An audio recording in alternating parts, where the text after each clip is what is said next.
আসসালামু আলাইকুম রহমতুল্লাহি ওয়া বারাকাতুহু। আলহামদুলিল্লাহ, আপনারা অন স্ক্রিনে যে একটা ভিডিও দেখছেন, এটা একটা পেয়ারা বাগান, থাই 5 জাতের। আমরা আজকে এই বাগানে আসছি ডোকা নেওয়ার জন্য।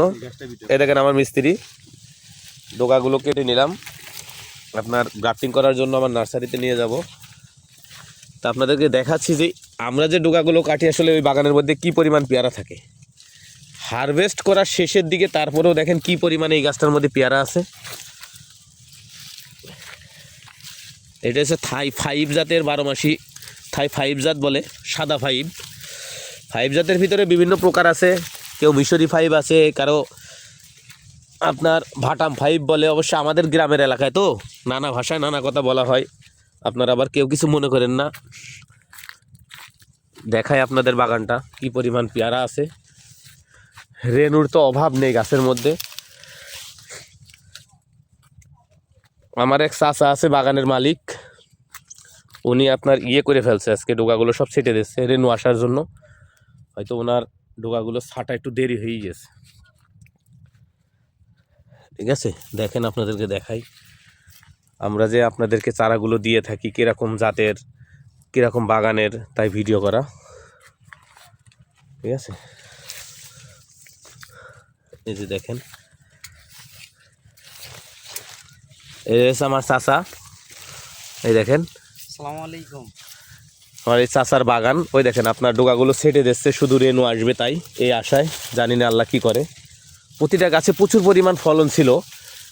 আমার এই চাচার আব্বা বিক্রি করেছে অনেক। চাচা এটা কি জাত? সাদা 5। দেখেছেন, বললাম না এটা সাদা 5। তারপরেও আপনাদেরকে আগেই বলেছি, চাচার মুখ থেকেও শুনে নিলাম ওনার বাগান। এই দেখেন, দেখেন দেখেন কি পরিমাণ পিপি মারা আছে। আরও তো মনে করেন যে প্রচুর পরিমাণ রয়েছে, পিপি মারা যাবে। রেনু দেখেন কি পরিমাণ রেনু আছে গাছে গাছে। এই চুয়াডাঙ্গার মাটি সাদা 5 জাতের ঘাটি, এক কথা বললেই হবে। মনে করেন এর উপরে আর কোনো জাত হয় না, এর উপরে কোনো জাতই হয় না। দেখেন রেনু দিয়ে ভরা, ডোকায় হাত দেওয়া যাচ্ছে না, এত পরিমাণ রেনু। দেখেছেন, আপনাদের যদি কারো ওই 5 জাতের পেয়ারা চারা লাগে, আমাদের স্ক্রিনে দেওয়া নাম্বার থাকবে, এই নাম্বারে যোগাযোগ করবেন। আমরা ইনশাল্লাহ আপনাদেরকে দূর দূরান্তে যারা নেবেন তাদেরকে কুরিয়ার করে, অথবা যদি গাড়ি যোগে দেওয়া যায় গাড়ি যোগে দিয়ে দেবো। আর যদি কুরিয়ারে করে কেউ নিতে চান, কুরিয়ার করে দেওয়া যাবে। আসলে দেখেন নিচে এত পরিমাণ পেয়ারা, হিসেব ছাড়া আছে গাছে। আর মনে করেন যে আমার এই ভাইপোদের বাগানে প্রচুর পরিমাণ, জাতটা খুবই ভালো। ঠিক আছে, আর পেয়ারা ভুঁই তো যত্নের ত্রুটি নেই। কি সুন্দর পরিষ্কার দেখেন। ঠিক আছে, বাগানটা 1 বিঘা একটা বাগান।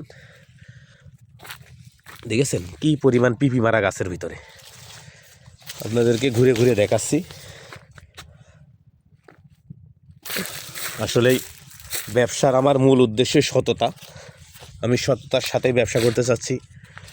আপনাদেরকে দেখাচ্ছি যে কি পরিমাণ পিপি মারা আছে, জাতটা কি, কি জাতের চারা আপনাদেরকে দিই। আপনারা তো অনেকেই কনফিউশনে থাকেন, কোথা থেকে কাটি ডোকাগুলো, কিভাবে আপনার জাত ভালো হবে না হবে না।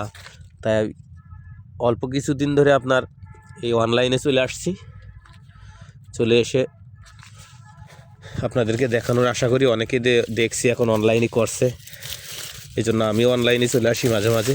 দেখেছেন কি পরিমাণ পেয়ারা পিপি মারা আছে গাছে। আমি পেয়ারা খুঁজছি, একটা বড় পেয়ারা, যে কি জাত আপনাদেরকে দেখাবো। যে সাদা 5 বলেছি, এখন পেয়ারাটা সাদা 5 হবে কি না সে উদ্দেশ্যে পেয়ারা খুঁজছি। আসলে পেয়ারা সব হারভেস্ট করা হয়ে গেছে, এদের সব পিপি মারা রয়েছে। এই দেখেন, এটা হচ্ছে আমাদের এই গ্রাফটিং করার মিস্ত্রি। এই দেখেন আমার এই মিস্ত্রির দিয়ে দেখেন ডোকাগুলো কেটে নিচ্ছে সব। এই ডোকাগুলো কেটে আমরা গ্রাফটিং করবো ইনশাল্লাহ, ভালো দেখে দেখে। ফুলের সাথে তো কথা। এই দেখেন, এ তো ভুল করে কেটেও ফেলেছে রেনু সহ। এই দেখেন আমি ডোকাগুলো কাটিছি, আপনাদেরকে দেখাই, আপনারা দেখুন। অবশ্যই আমি অন স্ক্রিনে বেশি কথা বলতে পারি না, ভুল টুল হয়ে যায়, আপনারা দোষ ত্রুটি ক্ষমার দৃষ্টিতে দেখবেন। এই ডোকাগুলো কাটিয়েছে আজকে গ্রাফটিং করার জন্য।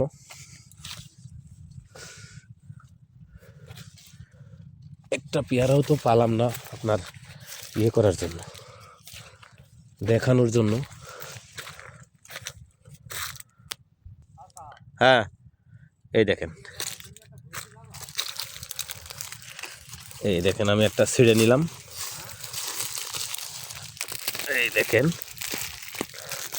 আপনাদেরকে দেখাই এটা কি।